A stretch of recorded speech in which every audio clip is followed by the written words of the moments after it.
राय साहब, मुझे ये बताइएगा कि 8 समातें इस केस की होती हैं। हर रोज़ जो एक चीज़ तवातर के साथ जिस चीज़ को हाईलाइट किया जाता है तमाम हेयरिंग्स के दौरान, वो है इलेक्शन कमीशन का मुतनाज़ किरदार। इलेक्शन कमीशन ने सुप्रीम कोर्ट की जो जनवरी की जजमेंट है उसको मिस इंटरप्रेट किया।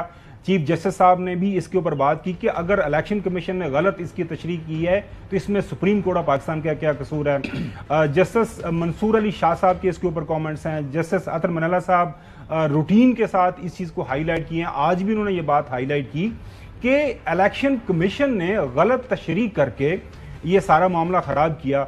और आज मैं सुन रहा था जो है वहाँ पे सदीकी साहब को भी, वो भी यही बात फरमा रहे थे। तो आपसे मुझे पूछना यह है कि अगर मैं गलत नहीं हूं तो ज़्यादातर फोकस इस सारी हेयरिंग का इलेक्शन कमीशन की तरफ से सुप्रीम कोर्ट के फैसले को मिस इंटरप्रेट करना, पीटीआई को खिलाफ कानून खिलाफ आइन जो एक आर्गूमेंट पेश किया जा रहा है वहाँ पे कि उनको इंडिपेंडेंस डिक्लेयर कर देना, उसके बाद ये सारे का सारा जो मामला खड़ा हो गया। आपने सारी हेयरिंग्स वहाँ पे कोर्ट रूम नंबर 1 के अंदर बैठ के सुनी है। इसके ऊपर आपकी क्या राय है? आपको क्या लगता है कि जो मेरी ऑब्जर्वेशन है ये ठीक है? देखिए 100% ये बिल्कुल ऐसे ही है। इलेक्शन कमीशन ऑफ पाकिस्तान के तरफ ही कड़ियाँ जो हैं वो बार बार जाती रहीं, या फिर उस फैसले का जिक्र बार बार हुआ जो सुप्रीम कोर्ट ऑफ पाकिस्तान की तरफ से इंट्रा पार्टी इलेक्शन से मुताल्लिक आया था। लेकिन सुप्रीम कोर्ट ऑफ पाकिस्तान की ये बात किसी हद तक ठीक है कि अगर इलेक्शन कमीशन ने गलत तशरीह की है अदालती फैसले की तो इसमें सुप्रीम कोर्ट का क्या कसूर है। लेकिन इसके साथ ही जो फरीक इससे सबसे ज़्यादा, ये नहीं पाकिस्तान तहरीक इंसाफ या वोटर्स जिन्होंने उनको वोट दिया, वो सबसे ज़्यादा मुतासिर हुए इस गलत तशरीह से, तो फिर उनका भी क्या कसूर है। मैं आज की समात के हवाले से आपको थोड़ा सा बताता हूँ कि आज भी समात का जब आगाज़ हुआ तो जो जवाबुल जवाब था फैसल सिद्दीकी एडवोकेट जो सुन्नी इत्तेहाद काउंसिल के वकील थे, उन्होंने ये कहा कि आर्टिकल 218 के तहत ये देखना है कि क्या इलेक्शन कमीशन ने अपनी जिम्मेदारी शफाफ तरीके से अदा की या नहीं। उन्होंने कहा कि मैं साबित करूंगा अपने दलाइल से कि इलेक्शन कमीशन ने अपनी जिम्मेदारी मुकम्मल नहीं की। इलेक्शन कमीशन अपने ही दस्तावेजात की नफी कर रहा है। उन्होंने ये सवाल भी बेंच के सामने उठाया कि क्या ये बेईमानी नहीं है।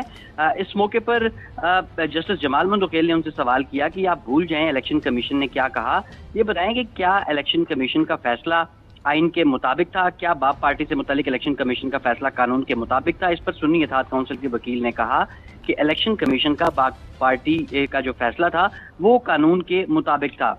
उन्होंने कहा कि इलेक्शन कमीशन का अब अपने फैसले को गैर कानूनी कहना ये एक बददियानती है, क्योंकि बाप पार्टी ने इलेक्शन में हिस्सा लिया था लेकिन उसे कामयाबी नहीं मिली थी।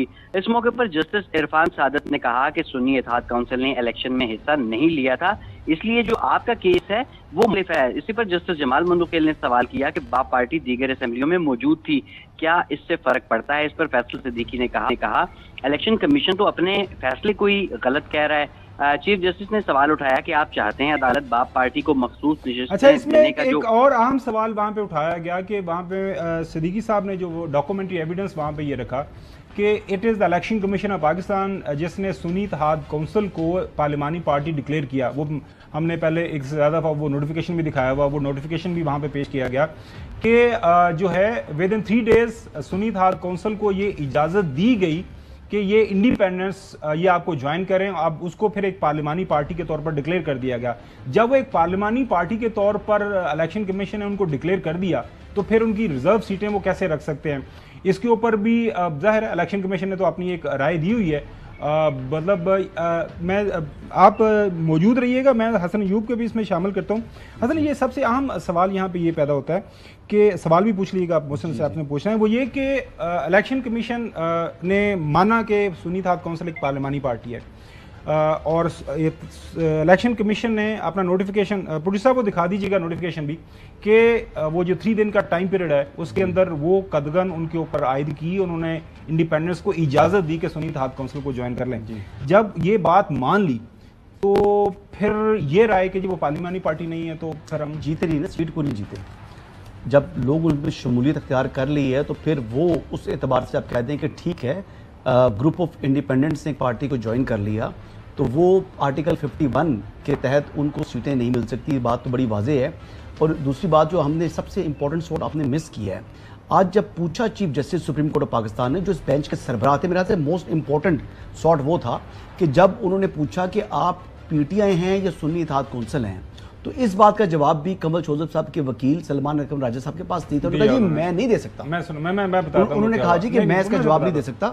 وہ فیکٹس ہے نا، اس کے اوپر مجھے تھوڑا سا انٹروین کرنا پڑتا ہے. انہوں نے سوال پوچھا تھا کہ آپ کیا ہیں. جی انہوں نے یہ کہا کہ میں اس وقت ریپرزینٹ کر رہا ہوں کنول شوزف صاحبہ کو جو پی ٹی آئی کی وومن ونگ کی پریزیڈنٹ ہے. جی انہوں نے پوچھا کہ آپ کا کس سے تعلق ہے. انہوں نے کہا جی میں ان کو ریپرزینٹ کر رہا ہوں، آپ میرے بارے میں سوال نہیں کریں. تو دیٹ واز ناٹ کہ وہ تھا یہ جو آپ بات کر رہے ہیں، it was a fact actually. دوسرا اچھا محسن، یہ جو بات کر رہے ہیں اس پہ تھوڑی سی کلیریفیکیشن دے دیجیے گا. میں I hope I am not wrong. یا محسن صاحب جو بات کر رہا ہے، سوری حسن جو بات کر رہا ہے، جی اس کی بالکل ایسے ہی بات ہوئی تھی اور ان سے پوچھا گیا تھا کہ آپ کس کو ریپرزینٹ کر رہے ہیں. اس پر انہوں نے وضاحت سے یہ بتایا کہ وہ ایک تو P T I women wing کی رہنما کنول شوزف کو ریپرزینٹ کریں اور اس کے ساتھ ساتھ پی ٹی آئی کو بھی ریپرزینٹ کریں. آرٹیکل 51 کے حوالے سے جس طرح حسن بھائی بات کر رہے تھے، آرٹیکل 51 کے حوالے سے بالکل یہ بات ہوئی کہ آرٹیکل 51 ان نشستوں کے حوالے سے کیا کہتا ہے.